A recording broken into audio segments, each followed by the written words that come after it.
Osmislili smo jedan susret Graševine i Malvazije, Istre i Slavonije i zeleno ili zeleno-plavu. Gost nam je večeras veliki vinar gospodin Krauhaker, a domaćini ili iz Istre su gosti Poleti i Benvenuti.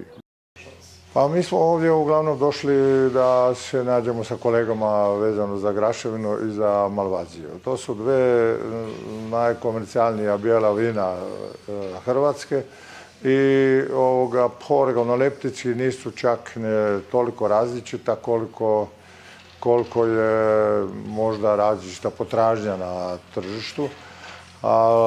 I u svakom slučaju svaka sorta traži i ko uspije bolje izbrendirati, tako bolje i prodaje. Tako da je ovo sad zatvorena degustacija, baš da mi sami vidimo međusobno i ovi gosti koji će biti ovdje, da vide jel se i kako se prepoznaje koja sorta od ove dvije. Mi smo donijeli normalno Graševinu koja je na tržištu, a to je, Graševina je dosta, razlikujemo od položaja do položaja. Trenutni položaj kojega sad je na tržištu je jedno Podgorje, koja je naša, tu imamo neke 15 hektara, pa je stalno razlikujemo prema zemljištu, prema strukturi, prema nekim položaju, prema inklinaciji, tako da mi stalno razlikujemo ove graševine koje nudimo na tržište. Degustiramo dvije tipologije Malvazije kao i dvije tipologije Graševine. Imamo svježe mlade Malvazije i Graševinu, dakle iz prošlogodišnje berbe 2019. I imamo dvije odležane Malvazije kao i jednu odležanu Graševinu.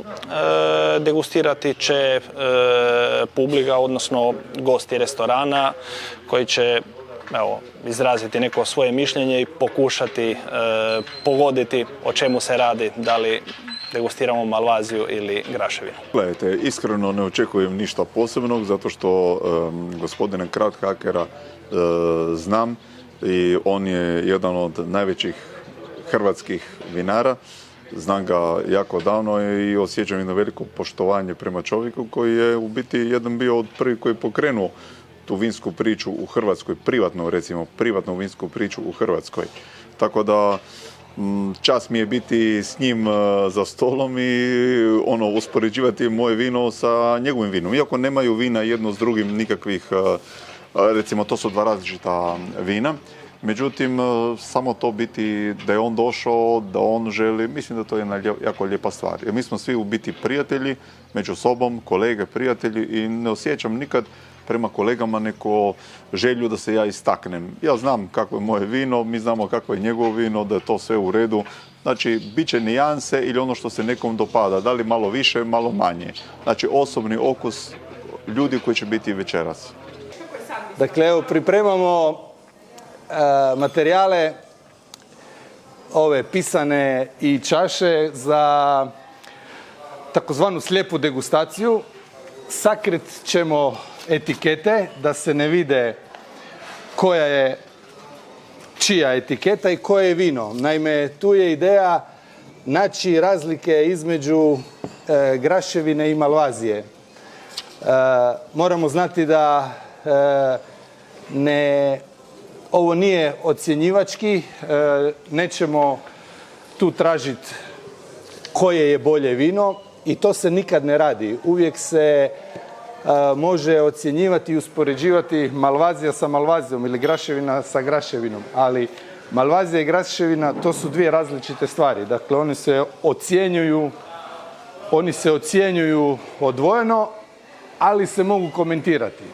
Tako da ćemo sad imati prvo slijepo kušanje, nešto Malvazija, nešto Graševina i želja je da gosti pogode koje je vino i da otprilike kažu kome se što više sviđa. Vjerovatno će se nekom više sviđati Graševina, nekom Malvazija. Tu ćemo malo i pronalaziti razlike. Pretpostavljam da će možda Graševina imati malo više zelenkastijih tonova.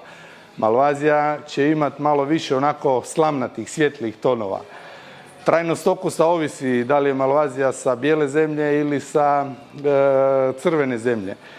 I tako, tu ćemo se igrati da pronalazimo te različitosti između te dvije sorte. Ali danas i Malvazije i graševine, od njih možemo raditi i od jedne i druge sorte izvrsna pjenušava vina. Da li šarma metodom ili klasičnom metodom. Izvrsna. Dakle, možemo naravno i predikate, možemo i Malvazije i graševine držati čak u amforama i tih primjera imamo. U amforama po 5, 6, 10 godina. Dakle, možemo je piti ovako svježu i jedna i druga stvar ima taj potencijal, ali najviše zahvaljujući tehnologiji i znanju. Agroistra, poljoprivredni magazin.